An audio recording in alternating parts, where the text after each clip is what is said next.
मेरा नाम है चंद्रजीत मुखर्जी और आप लोग देख रहे हैं द नटशेल। आज का जो विषय है, इस विषय में हम लोग सिर्फ एक बात को बहुत ही क्रिस्टल और क्लियर तरीके से समझने की कोशिश करेंगे कि जितने सारे बच्चे आईएएस की एग्जामिनेशन की तैयारी करना चाहते हैं 2022 में, तो इसका मतलब यह है कि तकरीबन एक साल, पूरा का पूरा एक साल है, उस एक साल को वो लोग कैसे इस्तेमाल कर सकते हैं, कैसे उसका उपयोग कर सकते हैं, कैसे उसको प्लान कर सकते हैं जिससे उनका 2022 का जो अटेम्प्ट है वो 100% सक्सेसफुल रहे। इस चीज को मैं इसलिए 100% सक्सेसफुल कह रहा हूं क्योंकि इसी पर्टिकुलर स्ट्रेटेजी को मैंने अपने जीवन के हर एक अटेम्प्ट में यूपीएससी के प्रीलिम्स में अप्लाई किया है और अभी तक मेरे सारे प्रीलिम्स और मेंस क्वालिफाई इसी के बेसिस पे हुए हैं। इसी के बेसिस पे, मेरे एक्सपीरियंस के बेसिस पे, मेरे नॉलेज के बेसिस पे मैं ये स्ट्रेटेजी आप लोगों के साथ शेयर करना चाहता हूं। स्ट्रेटेजी बहुत ही सिंपल है। स्ट्रेटेजी को मैंने 4 हिस्सों में बांट रखा है। स्ट्रेटेजी 3-3 महीने के गैप में होंगी।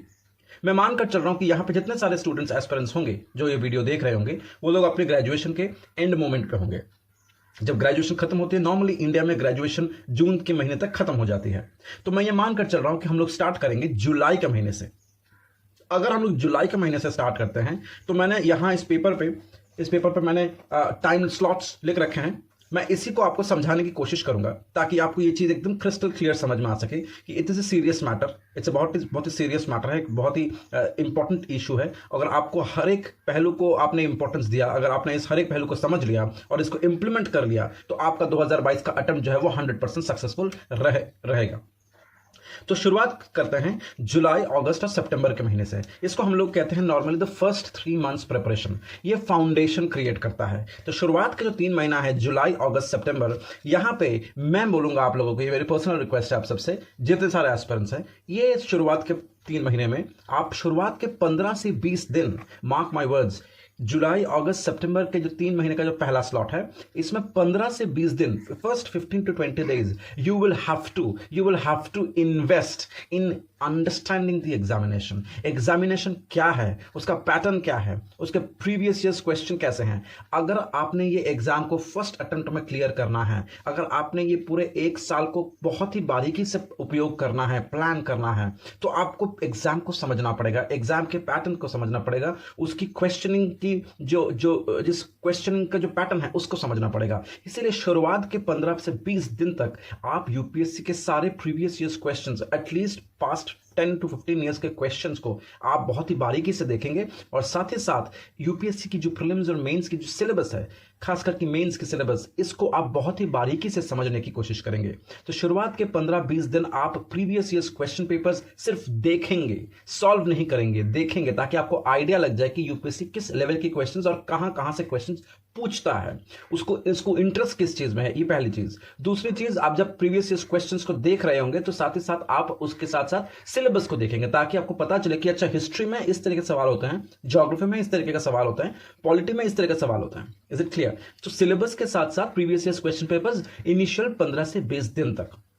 सेकेंड फेज जो आती है वो है एनसीईआरटीज की। एनसीईआरटीज नॉर्मली मैंने बहुत कम पढ़ी हैं क्योंकि एनसीईआरटीज की इतनी जरूरत नहीं है। आपको बहुत सारे ऐसे वीडियोस मिलेंगे जहां पे आपको मिसगाइड किया जाएगा, मार्क माय वर्ड्स, मिसगाइड किया जाएगा कि आप 6th से लेकर के 12th क्लास की सारी एनसीईआरटीज पढ़ लें। देखिए, इसको पढ़ने में कोई नुकसान नहीं है। नुकसान तो हर दिन सुबह उठ के मेडिटेट करने में भी नहीं है, लेकिन वो तो हम लोग अपने सिलेबस में नहीं मेंशन कर रहे हैं, है ना। तो अपने हिसाब से आप एनसीईआरटीज को पढ़ें। सब लोगों की अंडरस्टैंडिंग अलग अलग होगी। ये इस एग्जाम का नेचर ऐसा है कि हर एग्जामिनेशन लेने वाला जो एस्पिरेंट है उसकी अलग डिमांड होगी, उसकी अलग चैलेंजेस होंगे। तो सबको एक स्लॉट में मिलाने की कोशिश, वन सोल्यूशन फॉर ऑल, ऐसा सिस्टम मत कीजिएगा।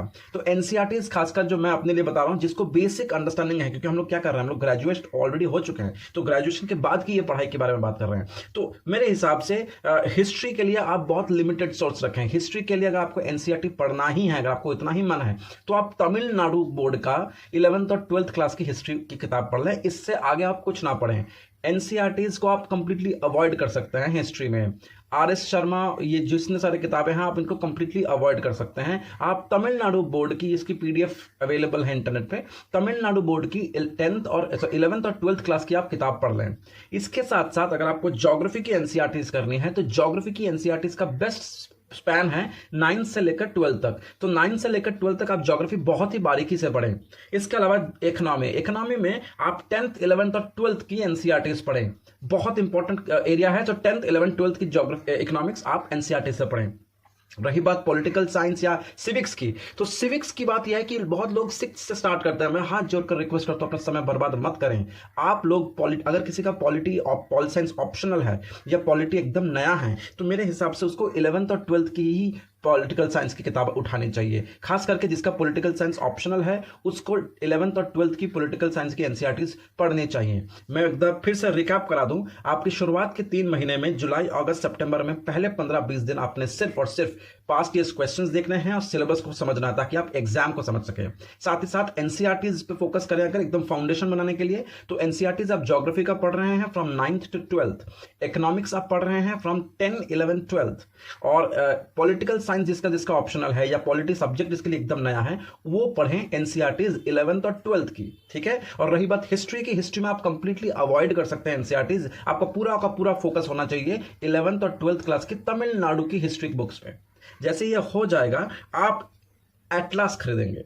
एटलास की स्टडी बहुत इंपॉर्टेंट है इस पर्टिकुलर फेज में। एटलास की स्टडी आप बहुत ही बारीकी से करेंगे जब भी आप ज्योग्राफी पढ़ें, जब भी आप इकोनॉमी पढ़ें। इकोनॉमी मतलब अगर मान लीजिए किसी एक पर्टिकुलर रीजनल इकोनॉमी की बात करें, जियो पॉलिटिकल सिचुएशन, जैसे मान लीजिए ओपेक कंट्रीज हैं, तो आप एक बार मैप में देख लें कि ओपेक कंट्रीज कहाँ कहाँ हैं। इस तरीके से आप मैप का हमेशा किसी भी सब्जेक्ट में आप उपयोग करें।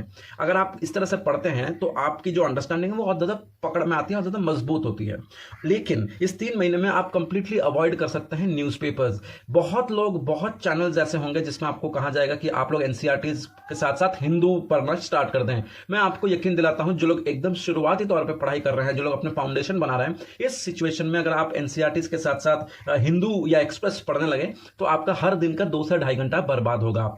आप इसको बिल्कुल ना फॉलो करें। आप शुरुआत के 3 महीने में सिर्फ अपना फाउंडेशन बनाएं और एग्जामिनेशन के पैटर्न को समझें, और आगे समझने की कोई जरूरत नहीं है। तो आप 2 चीजें कंप्लीटली अवॉइड कर सकते हैं इस फर्स्ट 3 फेज में। सबसे पहला, you can always skip in newspapers, and second, you can always skip the optional paper. Optional क्या लेंगे, ऑप्शनल की तैयारी कैसे करेंगे, don't even think about optional, क्योंकि आपको पता ही नहीं है कि आपकी किस सब्जेक्ट में रुचि है। आप ये जैसी फाउंडेशन बिल्टअप करेंगे तो हो सकता है आपको आइडिया लग जाए कि कौन सा सब्जेक्ट आपके लिए बेटर है। जैसे ये 3 महीने का फेज खत्म होगा, इस 3 महीने के फेज में ये जो बुक्स की मैंने बात करी है, इस बुक्स को आपको कम से कम 2 बार रिपीट कर लेनी पड़ेगी इस 3 महीने में। जो नेक्स्ट सेशन आता है, जो नेक्स्ट 3 महीने का जो टारगेट आता है, वो है अक्टूबर, नवंबर और दिसंबर। अक्टूबर, नवंबर और दिसंबर में आपको स्टैंडर्ड बुक्स को कंप्लीट करना है। जैसे लक्ष्मीकांत कंप्लीट करना है, जैसे पूनम दलाल दहिया की एंशिएंट और मिडिवल हिस्ट्री पढ़नी है, जैसे स्पेक्ट्रम की मॉडर्न हिस्ट्री पढ़नी है। कल्चर और एनवायरनमेंट के लिए आप NIOS का मटेरियल आप डाउनलोड करके पढ़ सकते हैं। इकोनॉमिक के लिए श्रीराम IAS के नोट्स बहुत अच्छे हैं, आप उसको फॉलो कर सकते हैं, या तो आप नेक्स्ट IAS की मटेरियल को फॉलो कर सकते हैं। Avoid Ramesh Singh, avoid Bipin Chandra and avoid DD Basu. इन तीनों मेजर अच्छी किताबों को आप अवॉइड कर सकते हैं। अच्छी क्यों है? क्योंकि ये बहुत इंफॉर्मेटिव है, लेकिन आपके एग्जाम के लिए काम की नहीं है, तो आप एग्जाम के लिए इनको दूर रखें। एकेडमिशियन बनना है, अगर एकेडमिक्स में इंटरेस्ट हो तो आप जरूर पढ़ें, अदरवाइज इनको दूर रखें।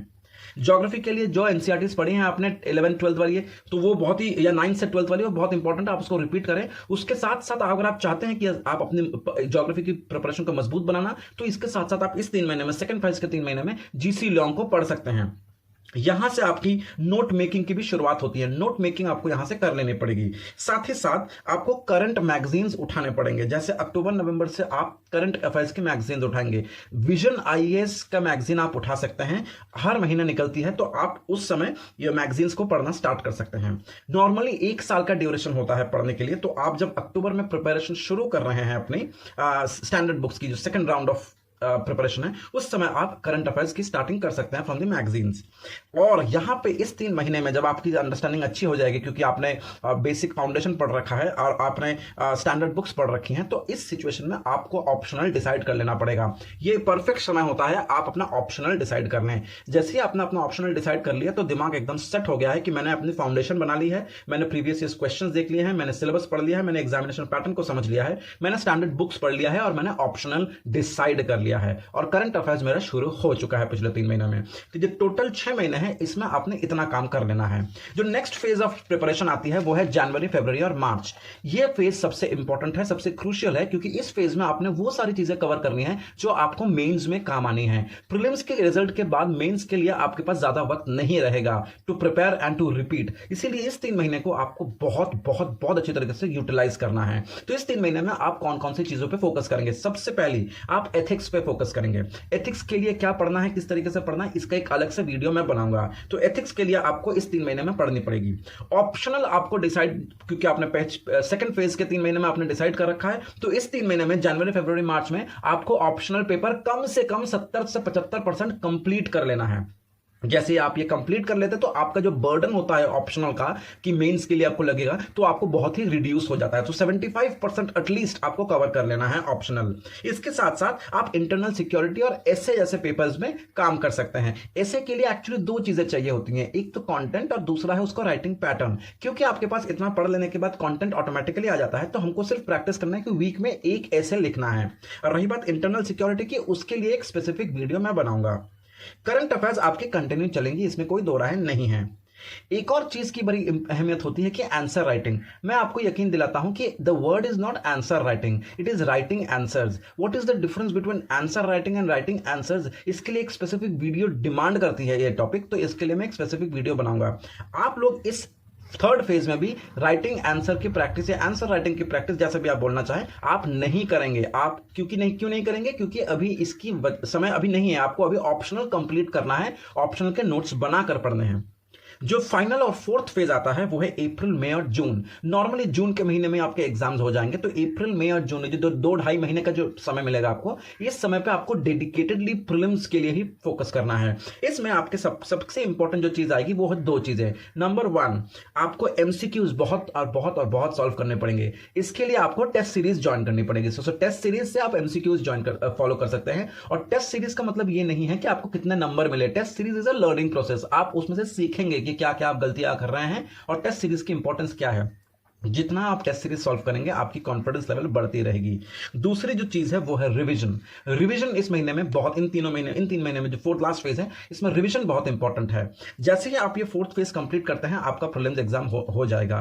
प्रीलिम्स एग्जाम की डेट आ जाएगी। आप इन 4 फेजेस को अगर फॉलो करते हैं, ये मेरी पर्सनल गारंटी है कि इन 4 फेजेस को करने के बाद अगर आपने मेटिकुलसली करा है तो आपका प्रीलिम्स क्वालिफाई हो जाएगा। प्रीलिम्स एग्जाम के 7 से 8 दिन बाद या मैक्सिमम 10 दिन का आप ब्रेक लें, उसके बाद आप फिर से अपने आपको प्रिपरेशन मोड में डाल लें मेंस के लिए। मेंस की तैयारी कैसे करनी है 3 महीने के अंदर, 90 दिन के अंदर या 100 दिन के अंदर, उसके लिए एक डिटेल वीडियो मैं आपके सामने पेश करूंगा अगले वीडियो में। तब तक के लिए आप लोगों को अगर इस पर्टिकुलर प्रोसेस में, ये 4 जो फेजेस मैंने बताए हैं प्रीलिम्स की, अगर इसके प्रोसेस में अगर कोई भी डाउट हो तो प्लीज कमेंट बॉक्स पे जरूर लिखें। और प्लीज इस वीडियो को लाइक करें, शेयर करें, सब्सक्राइब करें चैनल को, ताकि बहुत लोगों तक ये मैसेज पहुंचे और वो लोग अपने प्रिपरेशन में अपना प्रिपरेशन खुद से कर सके।